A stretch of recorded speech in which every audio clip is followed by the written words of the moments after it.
కాసేపట్లో గాంధీ భవన్లో కాంగ్రెస్ పార్టీ క్రమశిక్షణ కమిటీ సమావేశం కానుంది. పార్టీ లైన్ దాటే వారిపై చర్యలకు పొలిటికల్ అఫైర్స్ కమిటీ నిర్ణయం తీసుకోనుంది. ఇబ్బందికరంగా నిరసనలు తెలిపితే చర్యలు తప్పవని తీవ్ర హెచ్చరికలు జారీ చేసే అవకాశం ఉంది. కాంగ్రెస్ సిద్ధాంతాలకు అనుగుణంగా నేతలు వ్యవహరించాలని సీరియస్ గా వార్నింగ్ ఇవ్వనున్నారు. సీనియర్ జూనియర్ నేతల మధ్య సమన్వయానికి కసరత్తు చేయనున్నారు. ఇటీవల కొండా కుటుంబం, కడియం శ్రీహరి, రేవూరి మధ్య మాటల యుద్దం, పటాన్ చెరువులో గూడెం మహిపాల్ రెడ్డి, కాట శ్రీనివాస్ గౌడ్ మధ్య పంచాయతీపై చర్చించనున్నారు. జగిత్యాలలో జీవన్ రెడ్డి వర్సెస్ సంజయ్ ఆధిపత్య పోరుపై నేతలకు దిశానిర్దేశం చేయనున్నారు.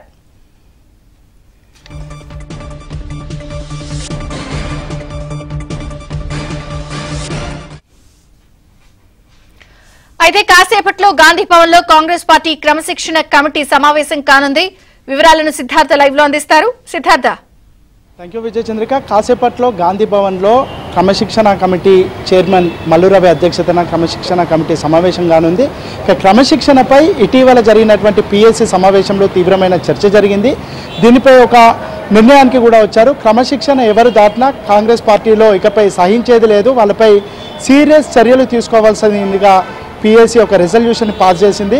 ఇక గాంధీ భవన్లో కూడా ఎవరికి ఇష్టం వచ్చినటువంటి రీతిలో వారు ధర్నాలు నిరసనలను చేస్తే ఊరుకునేది లేదు అని సీఎం రేవంత్ రెడ్డి తేల్చి చెప్పారు. ఎవరికైనా పార్టీకి సంబంధించినటువంటి ఇబ్బందులున్నా, పార్టీలో ఎవరిపైనైనా కంప్లైంట్స్ ఉన్నా అవి ఇంటర్నల్ ప్లాట్ఫామ్ మీద చర్చించాలి తప్ప బహిరంగంగా ఒకరిపై ఒకరు విమర్శలు చేసుకోకూడదని రేవంత్ రెడ్డి చెప్పి ఉన్నారు.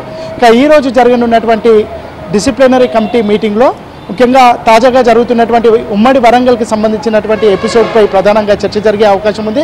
ఉమ్మడి వరంగల్ జిల్లాకు సంబంధించి కొండా దంపతుల మీద కడియం శ్రీహరి, రేవూరి ప్రకాష్ రెడ్డి, మిగతా కాంగ్రెస్ పార్టీకి సంబంధించినటువంటి నాయకులు ఒక కాన్ఫ్లిక్ట్ అయితే నడుస్తూ ఉంది. దీనిపై పార్టీ ఇన్ఛార్జ్గా ఉన్నటువంటి మీనాక్షి నటరాజన్కి కంప్లైంట్ ఇచ్చారు. పీసీసీ చీఫ్ మహేష్ కుమార్ గౌడ్కి కూడా కంప్లైంట్ ఇచ్చారు. వాళ్ళైతే కొండా దంపతులు పార్టీలో ఉండాలా లేదంటే తామంతా పార్టీలో ఉండాలా తేల్చుకోవాల్సిందిగా అధిష్టానానికి అల్టిమేటం జారీ చేశారు. దీనిపై మరికాసేపట్లోనే చర్చ జరగనుంది. దాంతోపాటు పార్టీ ఫిరాయించినటువంటి 10 నియోజకవర్గాల్లో ముఖ్యంగా జగిత్యాల, గద్వాల్ లాంటి నియోజకవర్గాల్లో అక్కడ సీనియర్ నేతలకు, జూనియర్ నేతలకు, అంటే కొత్తగా పార్టీలోకి వచ్చినటువంటి వాళ్లకు, ఇప్పటికే పార్టీలో ఉన్నటువంటి నేతలకు మధ్యలో ఒక ఘర్షణ పూరిత వాతావరణం నడుస్తూ ఉంది. దానికి సంబంధించినటువంటి చర్చ కూడా ఈరోజు జరగనున్నటువంటి డిసిప్లినరీ కమిటీలో చర్చకు వచ్చే అవకాశం ఉంది. ఇక దాంతోపాటుగా పార్టీకి సంబంధించి ఇటు మల్లు రవిపై కూడా కొన్ని విమర్శలు వచ్చాయి. మల్లు రవి పార్టీకి విరుద్ధంగా పనిచేస్తున్నారు. ముఖ్యంగా ఆలంపూర్ ఎమ్మెల్యేకి సంబంధించినటువంటి విషయంలో మల్లు రవి ఆయనకు ప్రోగా ఉంటున్నాడు, ఆయన పార్టీలోకి తీసుకొచ్చే ప్రయత్నం చేస్తున్నారని కొంతమంది ఆలంపూర్కి సంబంధించినటువంటి నేతలు గాంధీ భవన్కి వచ్చి పీసీసీ చీఫ్కి ఒక వినతి పత్రం ఇచ్చారు. అక్కడ జరుగుతున్నటువంటి ఇష్యూలను వెంటనే సార్ట్అవుట్ చేయాలని ఒక రిక్వెస్ట్ చేశారు. దీనిపై కూడా ఈరోజు చర్చించే అవకాశం ఉంది. ఖైరతాబాద్కి సంబంధించినటువంటి విషయంలో కూడా కొత్తగా వచ్చినటువంటి దానం నాగేందర్కి ఆల్రెడీ కాంగ్రెస్ పార్టీలో ఉన్నటువంటి నేతలకు మధ్యలో ఒక ఘర్షణ నడుస్తూ ఉంది. దీనికి సంబంధించినటువంటి విషయం కూడా ఈరోజు చర్చకు వచ్చే అవకాశం ఉంది. ఇక పటాన్ చెరువు నియోజకవర్గానికి సంబంధించి కొత్తగా వచ్చినటువంటి ఎమ్మెల్యే గూడెం మహిపాల్ రెడ్డికి ఆల్రెడీ పార్టీలో ఉన్నటువంటి నేత కాటా శ్రీనివాస్ గౌడ్కి మధ్యలో ఒక యుద్ధ వాతావరణం నడుస్తుందని చెప్పుకోవచ్చు. వాళ్ళిద్దరూ ఒకరికి వ్యతిరేకంగా మరొకరు నిరసనలు చేసుకోవడం, గాంధీ భవన్కి వచ్చి కంప్లైంట్ చేసుకోవడం, ఇట్లాంటి సిచ్యువేషన్ ఉంది. దీనిపై కూడా ఈరోజు చర్చకు వచ్చే అవకాశం ఉంది. మొత్తానికైతే ఈ ఏవైతే సమస్యాత్మక నియోజకవర్గాలు ఉన్నాయో వీటికి సంబంధించి ఒక ఫ్రూట్ఫుల్ కంక్లూజన్కి వచ్చేలాగా చర్చలు జరగాలని కాంగ్రెస్ పార్టీ భావిస్తుంది. రానున్నటువంటి స్థానిక సంస్థల ఎన్నికల నేపథ్యంలో ఈ సందర్భంలో పార్టీ నేతల మధ్య ఒకరిపై ఒకరికి పడకపోవడం లేదంటే ఆధిపత్య పోరు ఉండడం పార్టీకి నష్టం చేకూర్చే అవకాశం ఉంది. దాంతోపాటు రానున్నటువంటి స్థానిక సంస్థల ఎన్నికలపై తీవ్రమైన ఎఫెక్ట్ని చూపించే అవకాశం ఉంది. కాబట్టి వీటిని వెంటనే సాల్వ్ చేయాలని క్రమశిక్షణ కమిటీ భావిస్తుంది. దీనికి సంబంధించి మరికాసేపట్లోనే కమిటీ సమావేశం కానుంది. ఇక ఏ సమస్యను ఏ విధంగా పరిష్కరించాలి అనే అంశానికి సంబంధించి ఈరోజు ఒక నిర్ణయం తీసుకునే అవకాశం ఉంది.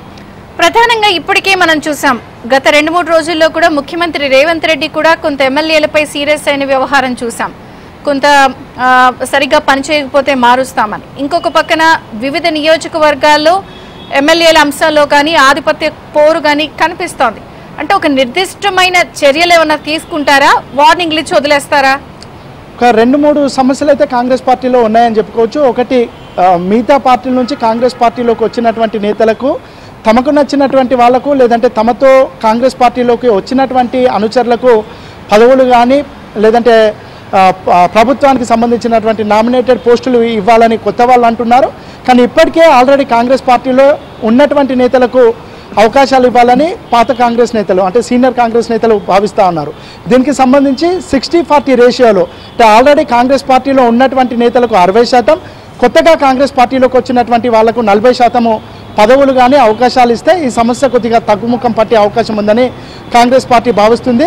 దాంతోపాటు ఇతర నాయకులకు అంటే ఇప్పటికే ఆల్రెడీ గొడవలు జరుగుతున్నటువంటి నియోజకవర్గాల్లో మీనాక్షి నటరాజను, ఇటు క్రమశిక్షణ కమిటీ చైర్మన్గా ఉన్నటువంటి మల్లు రవి, దాంతోపాటు ఇన్ఛార్జ్ మినిస్టర్గా ఉన్నటువంటి వ్యక్తి, ఈ ముగ్గురితోనే ఒక కమిటీ వేసి ఆయా నియోజకవర్గాలను పిలిచి ఆ నియోజకవర్గాల్లో ఉన్నటువంటి సమస్యలు ఏంటి, వాటిని ఏ విధంగా పరిష్కరించాలని వాళ్ళతోనే మాట్లాడి వాటిని సాల్వ్ చేయాలని కాంగ్రెస్ భావిస్తూ ఉంది. దానికి సంబంధించినటువంటి నిర్ణయాలు కూడా ఈరోజు జరిగే అవకాశం ఉంది.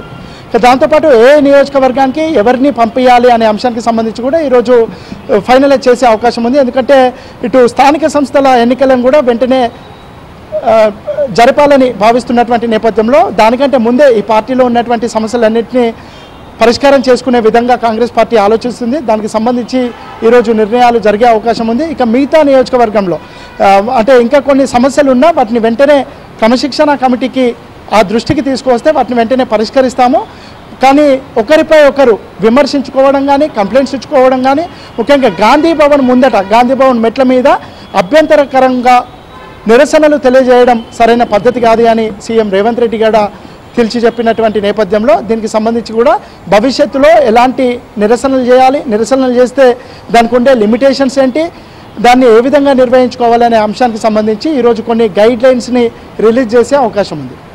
అలాగే త్వరలో మీనాక్షి నటరాజన్ కొంత జిల్లాల పర్యటనకు కూడా సిద్ధమవుతున్నారు కాబట్టి వచ్చిన రిపోర్ట్స్ ఆధారంగా అంతర్గత పోరు లేకపోతే వరంగల్ ఇష్యూ, ఆధిపత్య వ్యవహారాలు అన్ని చక్కదిద్దే అవకాశం ఉందా? మామూలుగా పార్టీ అధికారంలోకి రాకంటే ముందు కాంగ్రెస్ పార్టీలో ఆధిపత్య పోరు అనేది చాలా కామన్ సినారియో. కానీ అధికారంలోకి వచ్చిన తర్వాత ఈ సమస్యలన్నీ సద్దుమణుగుతాయని పార్టీ అధిష్టానం భావించింది. కానీ ఇవన్నీ ఇంకా కంటిన్యూ అవుతున్నటువంటి సిచ్యువేషన్ ఉంది. మిగతా పార్టీల నుంచి కాంగ్రెస్ పార్టీలోకి వచ్చినటువంటి 10 నియోజకవర్గాల్లో ఈ సమస్య సివియర్గా ఉందని చెప్పుకోవచ్చు. దీనిపై ఇప్పటికే మీనాక్షి నటరాజన్ వాళ్లకు వార్న్ చేసింది. ఇక నుండి నాయకుల మధ్యలో సమన్వయంతో ముందుకు వెళ్ళాలని ఎన్నిసార్లు చెప్పినా దానికి ఆ సమస్య పరిష్కారం కావట్లేదు.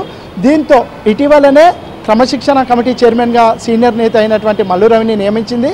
మల్లు రవికి మొన్న జరిగినటువంటి సమావేశంలో 2 రోజుల క్రితం కూడా ఈ క్రమశిక్షణ కమిటీకి సంబంధించినటువంటి సమావేశం జరిగింది. ఈ సమావేశంలో ఈ సమస్యలను పరిష్కరించే బాధ్యత పూర్తిగా కమిటీయే చూసుకోవాలని కమిటీకి బాధ్యతలు అప్పచెప్పినట్టు తెలుస్తూ ఉంది. దాంట్లో భాగంగానే ప్రస్తుతం ఏ సమస్యలు ఉన్నాయి, వాటిని ఏ విధంగా పరిష్కరించాలి అనే ఒక ఫైనల్ కంక్లూషన్కు రావడానికే ఈరోజు సమావేశం నిర్వహించినట్టు తెలుస్తూ ఉంది. ఇక కాంగ్రెస్ పార్టీకి సంబంధించి ఎవరికి మేము ప్రోగా ఉండం, ఎవరికి ఆపోజిట్గా ఉండం, కాంగ్రెస్ పార్టీ మూల సిద్ధాంతాలను మాత్రమే బేస్ చేసుకొని క్రమశిక్షణ కమిటీ పనిచేస్తుంది. కాంగ్రెస్ మూల సిద్ధాంతాలకు విరుద్ధంగా ఉన్నటువంటి వాళ్ళపైన ఖచ్చితంగా చర్యలు తీసుకుంటామని మల్లు రవి స్పష్టం చేశారు. ఇదే విషయాన్ని పార్టీ ఇన్ఛార్జ్గా ఉన్నటువంటి మీనాక్షి నటరాజన్ కానీ, పీసీసీ చీఫ్ మహేష్ కుమార్ గౌడ్ కానీ, సీఎం రేవంత్ రెడ్డి కానీ తేల్చి చెప్పారు. పార్టీకి ప్రోగా ఉండి పార్టీలో ఏమైనా ఇబ్బందులు ఉన్నా వాళ్ళు నిరసన తెలియజేయడానికి ఒక ప్రొఫార్మా ఉంటుంది, ఆ రూపంలోనే తెలియజేయచ్చు. వాళ్ళకి సంబంధించినటువంటి ఇన్ఛార్జ్ మంత్రులకు కానీ, పీసీసీ అధ్యక్షునికి కానీ, పార్టీ ఇన్ఛార్జికి కానీ తమ సమస్యను తెలియజేయాలి. వాళ్ళ దగ్గర సార్ట్అవుట్ కాకపోతే ఫర్దర్గా వాళ్ళు నిరసన తెలియజేసుకోవచ్చు. అది కూడా ఒక డిగ్నిఫైడ్గానే నిరసన ఉండాలని సీఎం రేవంత్ రెడ్డి చెప్పారు. మొత్తానికైతే కాసేపట్లోనే ఈ సమావేశం మొదలుగానుంది. ఇప్పటి వరకు పార్టీలో ఉన్నటువంటి సమస్యలన్నింటికీ ఈరోజు జరగనున్నటువంటి మీటింగు ఒక పరిష్కారం చూపించే అవకాశం ఉంది. Thank you Siddhartha.